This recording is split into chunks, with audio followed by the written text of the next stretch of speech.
اگر فنا ہونا لکھا ہے تو اس نے فنا ہونا ہے نا, تو وہ کیسے گارنٹی کوئی کسی کی بھی دے سکتا ہے؟ ہم تو ایک چونٹی کی گارنٹی نہیں دے سکتے, یا چونٹی ہمارے گارنٹی نہیں دے سکتی ہے کہ کیا کر سکتا ہے. تو یہ شرط کیا ہے کہ ہمارے عظیم قائد, ہمارے رہبر, ملک کے نجات دہندہ, ملک کے جمہوریت دہندہ, ملک کے سب سے بڑے لیڈر حضرت تشریف لاتے ہیں, مگر زندگی کی ضمانت چاہیے. بھائی یہ کہاں سے چاہیے؟ اب تو آپ کہیں نا کہ کیوں لینن بیٹھا تھا جرمنی میں, اور پھر کیوں فن لینڈ سے روانہ ہوا اور پہنچا وہاں پر جہاں پر موت ان کا انتظار کری تھی, بچتا رہا. آخرکار گولی لگی تھی اور اس گولی کے اثرات کے تحت وہ فوت ہو گئے تھے. بالکل ایسا ہی. تو لوگ ہوتے ہیں. گاندھی کیوں آیا تھا وہاں سے؟ بھائی قائد اعظم خود نشانہ بنے رہے, خود ان کی زندگی خطرے میں لئی ہے, مگر قائد اعظم نے کس طرح سے حسن سے, خوبصورتی سے چھپایا کہ ان کی زندگی کے آخری دن آ چکے ہیں, مگر وہ پاکستان کی منزل حاصل کرنے تک انہوں نے ظاہر تک نہیں کیا کہ میں اتنا شدید بیمار ہوں کہ میری زندگی باقی نہیں سکتی. وہ بھی کہتے ہیں کہ یار پاکستان بنا دو, میری زندگی کی کوئی ضمانت نہیں ہے. لیڈر تو پھر ایسا ہوتا ہے نا. اچھا, شاہد خاقان عباسی صاحب نے ایک اور بڑی امپورٹنٹ بات کی. وہ کہتے ہیں کہ وزیر اعظم نے تو نہیں بتایا تھا کہ امریکہ نے اڈے مانگے ہیں, نہ وزیر خارجہ نے بتایا. وہ کہہ رہے ہیں کہ اگر امریکہ نے اڈے مانگے ہی تھے تو پارلیمان میں یہ معاملہ لانا چاہیے تھا, اس کے بعد اس پر بحث ہوتی, بات ہوتی, پھر ہی کوئی جواب دیا جاتا. وہ یہ کہتے ہیں اس طرح تو ایسے لگ رہا ہے امریکہ نے نہ تو اڈے مانگے تھے لیکن آپ نے انکار کر دیا. نہیں, مسئلہ یہ ہے کہ آپ کو ایک مہینے کے بعد کیوں خیال آیا؟ جس دن یہ بات اٹھی, جس دن ٹویٹر پر کچھ لوگوں نے یہ بات ڈالی, وہ بھی ذمہ دار لوگ تھے. بالکل.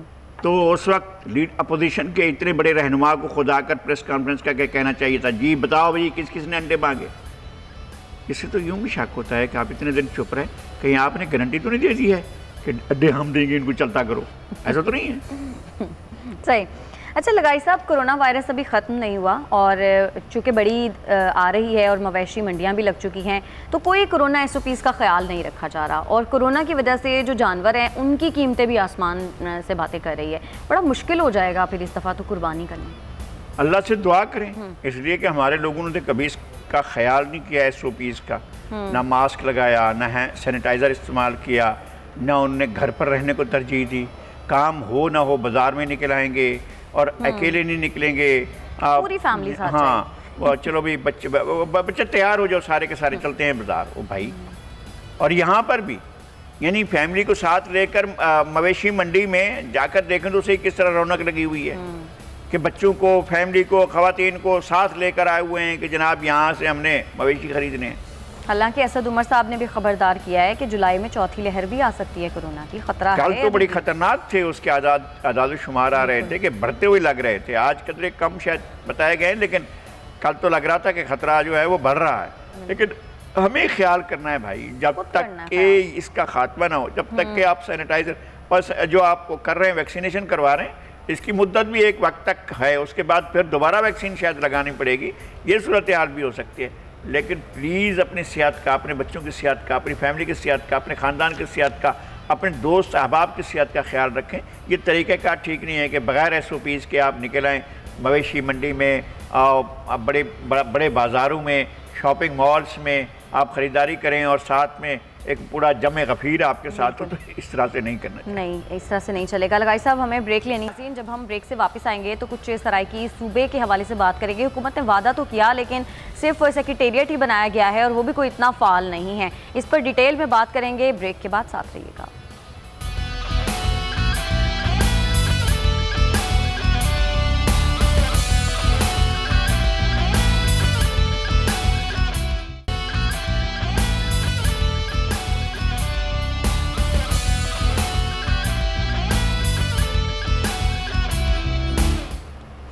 ویلکم بیک ناظرین. سرائیکی صوبے کے حوالے سے بہت زیادہ آواز اٹھائی جا رہی ہے. قومی اسمبلی, سینیٹ, پنجاب اسمبلی اور خیبر پختونخوا اسمبلی میں بھی اراکین اسمبلی نے اس حوالے سے بات کی اور مطالبہ کیا. ان کی جانب سے کہا گیا کہ صرف سیکریٹریٹ کی بات نہیں ہوئی تھی, ہمیں تو مکمل صوبہ چاہیے. اور اس سے پہلے پریس کانفرنس بھی مشترکہ طور پر انہوں نے کی تھی, اور انہوں نے کہا تھا کہ وسیب کو صوبہ چاہیے, سول سیکریٹریٹ کا ڈھونگ ختم کیا جائے, اور وفاقی اور صوبائی بجٹ میں وسیب کو اس کی آبادی کے مطابق حصہ دیا جائے. انہوں نے کہا کہ وزیر خارجہ مخدوم شاہ محمود قریشی قریشی کی جو ملتان میں پریس کانفرنس ہے اور اس میں کہا گیا کہ سیکریٹریٹ بحال نہیں ہوا، بجٹ میں رکھی گئی رقم خرچ نہیں ہوئی، عثمان بزدار نے وعدہ پورا نہیں کیا۔ وہ یہ کہتے ہیں کہ ان کا وعدہ پورا کیا جائے، جو صوبے کا وعدہ حکومت نے ان سے کیا تھا اس کو ہی لغاری صاحب اب وہ بات کریں کہ پورا کیا جائے، اور اس حوالے سے اپنی اپنی اسمبلیوں میں انہوں نے آواز بھی اٹھائی ہے۔ نہیں، میرے خیال میں اس دفعہ ارکان اسمبلی پنجاب اسمبلی میں بہت زیادہ بولے ہیں اور بڑی آواز اٹھائی گئی ہے، بڑی طاقتور توانا آواز اٹھائی گئی ہے، اور ہم نے ان کی تقریریں سنی ہیں۔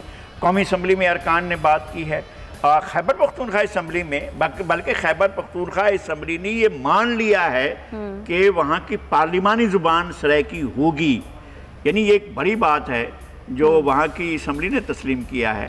اور جو لوگ دور دراز علاقوں میں رہتے ہیں اور ان کے پاس ٹی وی موجود ہے تو وہ اگر قومی اسمبلی سے یا کسی بھی چینل پر خیبر پختونخوا اسمبلی کی پروسیڈنگز جا رہی ہیں تو بھی سنائی دیں گی، اور اگر کوئی شخص بول رہا ہے تو اس کی بھی زبان میں اپنی زبان میں بات کر سکے گا اور وہ لوگ سنیں گے، ان کے جو لوگ ہیں۔ اچھا، وہ یہ کہتے ہیں جو وسیب میں جتنے بھی لوگ ہیں وہ یہ کہتے ہیں کہ شاہ محمود قریشی صاحب نے جرم تو تسلیم کر لیا ہے، ان کی جانب سے کہا گیا کہ سیکریٹریٹ بحال نہیں ہوا اور جو رقم رکھی گئی تھی بجٹ میں وہ بھی خرچ نہیں ہوئی، لیکن صرف جرم تسلیم کر لینے سے ہم نہیں مانیں گے، جب تک سرائیکی صوبہ نہیں بنے گا تب تک ہم کرتے رہیں گے۔ مہر ارشاد سیال صاحب جو کہ مظفر گڑھ سے جن کا تعلق ہے، انہوں نے کیا بات کی اسمبلی میں وہ پہلے آپ کو سنواتے ہیں۔ رائی صاحب آپ نے سن لی؟ جو چیئر پر بیٹھے ہیں وہ بھی سرائیکی ہیں، یہ جو نیازی صاحب بیٹھے ہوئے ہیں، ڈاکٹر شیر افغان نیازی کے بیٹے، جو قومی اسمبلی کے ممبر، جو ابھی ان سے کہہ رہے تھے کہ آپ جو ہے وہ سرائیکی میں بات نہ کریں، اردو میں بات کریں، تو وہ یہ بتا رہے تھے اردو میری قومی زبان ہے، سرائیکی میری مادری زبان ہے، اور میں مادری زبان میں اگر بات کرتا ہوں، اگر آپ انگلش سے ٹرانسلیٹ کر سکتے ہیں اردو میں یا اردو سے انگلش میں ٹرانسلیٹ کرتے ہیں تو پھر آپ کو سرائیکی سے بھی ٹرانسلیشن کر دینا چاہیے۔ اچھا، ان کا یہ استدلال اس لیے بھی کہ سندھ میں، پنجاب میں، خیبر پختونخوا میں، بلوچستان میں ہر جگہ سرائیکی سمجھی جاتی ہے تو اس کا بھی ٹرانسلیشن ہونا چاہیے، باقی زبانوں کا بھی ہونا چاہیے، کیوں نہیں ہونا چاہیے؟ سندھی کا، بلوچی کا، پنجابی کا، پشتو کا، ان کا بھی ایک ٹرانسلیشن ساتھ میں چلنا چاہیے، تو اس میں کوئی ایسی بات نہیں۔ اچھا، صحیح۔ رانا محمود نے بھی، جن کا تعلق ملتان سے ہے، انہوں نے بھی اسمبلی میں اس حوالے سے بات کی، انہوں نے کیا کہا وہ آپ کو سنواتے ہیں۔ لغاری صاحب یہ بھی وہی بات کرتے ہیں۔ جی، رانا محمود الحسن یہ قومی اسمبلی کے ممبر رہے ہیں اور یہ سینیٹر ہیں اور بہت زیادہ آؤٹ اسپوکن ہیں اور بڑی ریلیونٹ بات کی ہے انہوں نے، اور کہا ہے کہ ہم نے تو سیکریٹریٹ نہیں مانگا تھا، ہم نے تو آپ نے صوبہ دینے کے لیے کہا تھا، اور پھر یہ کہ 100 دن میں دینے کا۔ اب چلو بھائی، آپ ہائی کورٹ دے دو، یعنی یہ پی ایم ایل این کا موقف آ گیا، پیپلز پارٹی کا موقف آ گیا، نون لیگ بنانا چاہتی ہے۔ بھائی آپ کے پاس تو تھمبنگ میجورٹی ہے، 2/3 میجورٹی سے آپ فوراً آئین میں تبدیلی کریں اور ایک اور صوبہ کریٹ کریں، آپ کے پاس تو یہ موقع موجود ہے۔ سرائیکی لوگ مطالبہ کر رہے ہیں، یہ پی ایم ایل این آپ سے مطالبہ کر رہی ہے، تو آپ کو رکاوٹ کس بات کی ہے؟ پیپلز پارٹی آپ کا ساتھ دے رہی ہے تو رکاوٹ کس بات کی ہے؟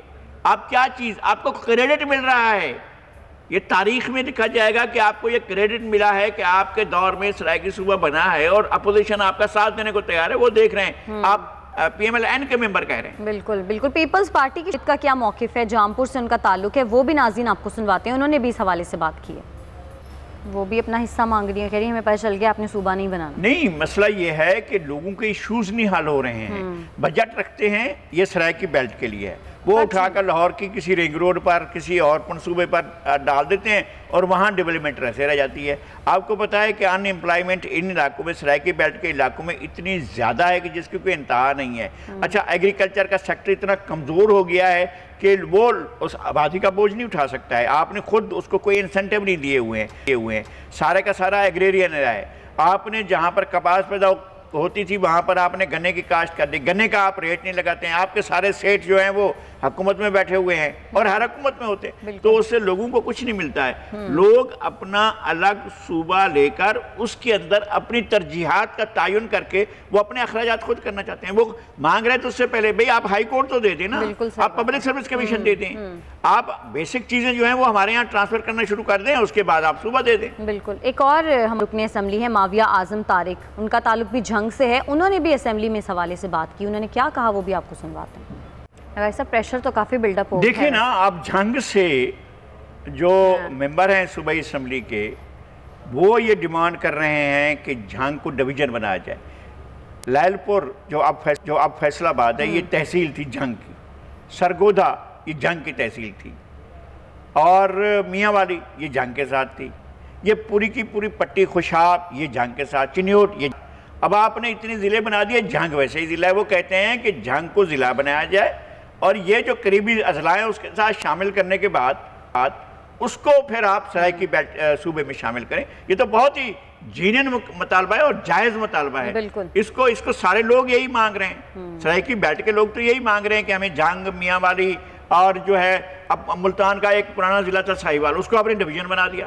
بھائی وہ مانگ رہے ہیں کہ یہ ہمارا ضلع، ہمارا ایک ضلع رہا ہے، اس کو ہمارے ساتھ شامل کریں. تو آپ لوگوں کی ڈیمانڈ کی طرف توجہ تو دیں، بات تو سنو ان کی. ڈیرہ غازی خان سے تعلق ہے اویس لغاری کے یہ ہیں، اور انہوں نے کیا مطالبہ کیا ہے اس حوالے سے وہ بھی آپ کو سنواتے ہیں. جی لغاری صاحب، اویس لغاری پاکستان کے وفاقی وزیر رہے ہیں. اچھا. اور انفارمیشن ٹیکنالوجی کے جنرل مشرف کے زمانے میں یہ وزیر تھے.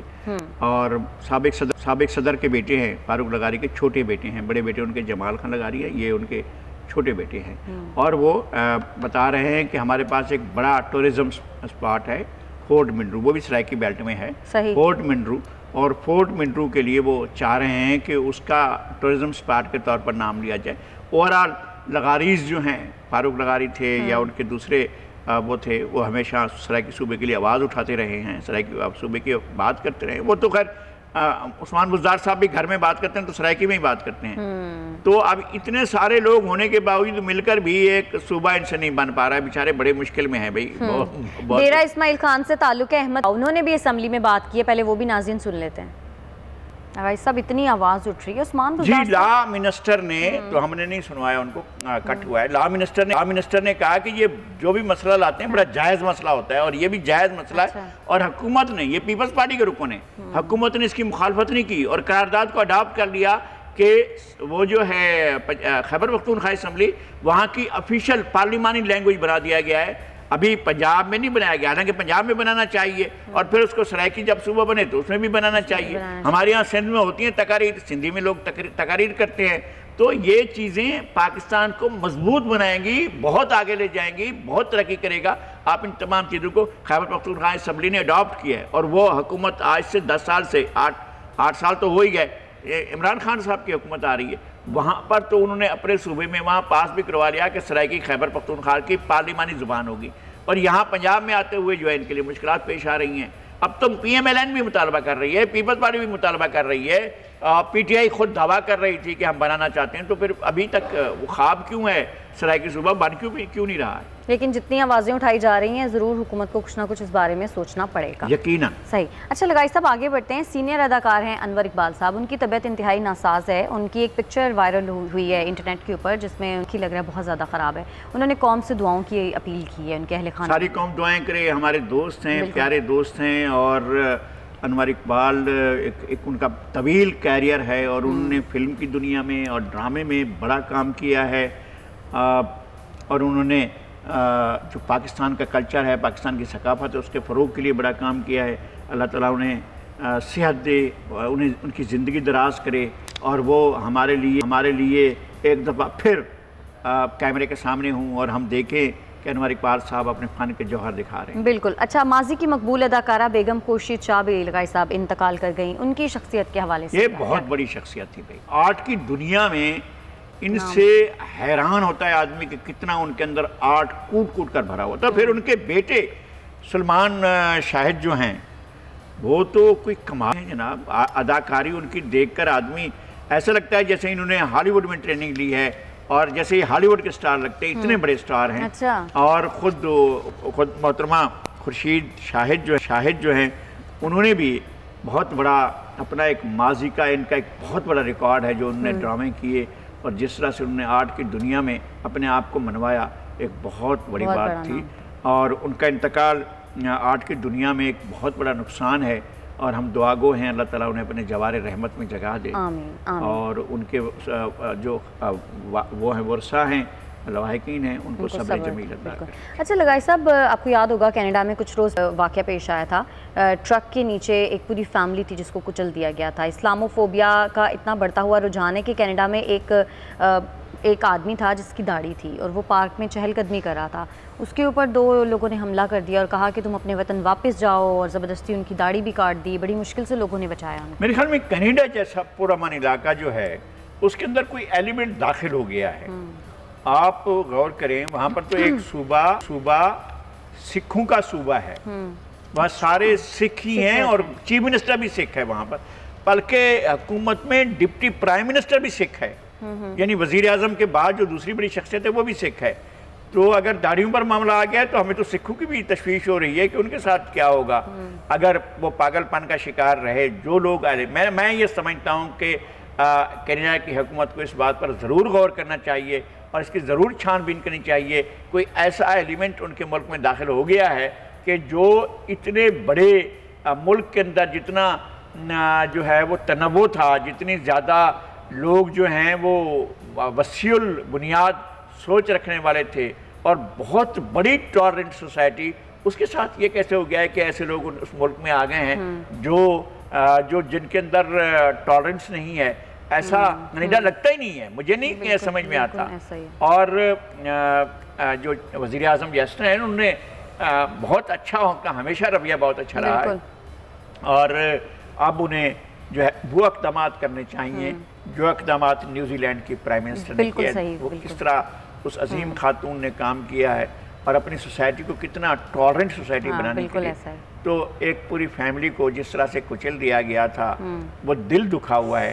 اور اب ایک شخص، بھئی آپ کو رہن سہن پر کیوں ہوتا ہے کہ یہی لباس ایسا ہونا چاہیے، کپڑے ایسے ہونا چاہیے، زیور پہننا چاہیے نہیں پہننا چاہیے، گھڑی پہننی چاہیے نہیں پہننی چاہیے، داڑھی ہونی چاہیے نہیں ہونی چاہیے، خاتون کے بال ہونے چاہیے نہیں ہونے چاہیے، ان چیزوں پر کہاں آ گئے؟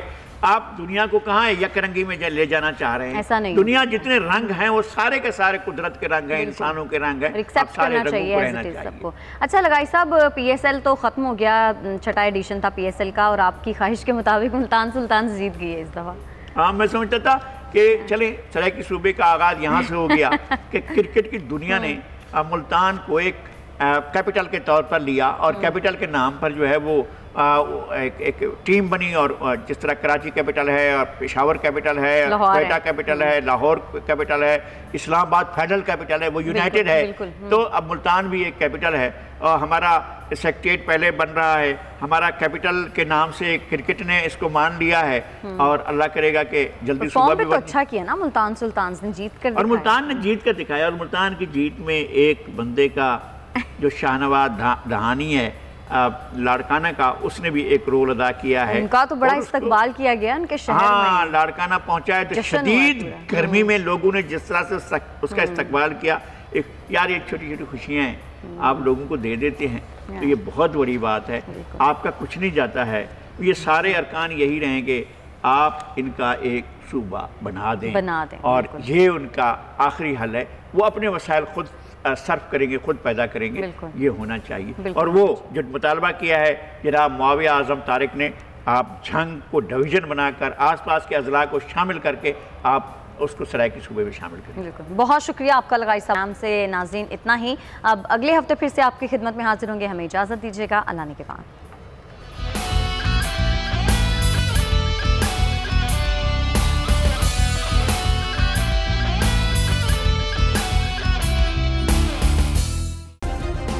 سبسکرائب کریں اور بیل دبائیں تاکہ کوئی خبر رہ نہ جائے۔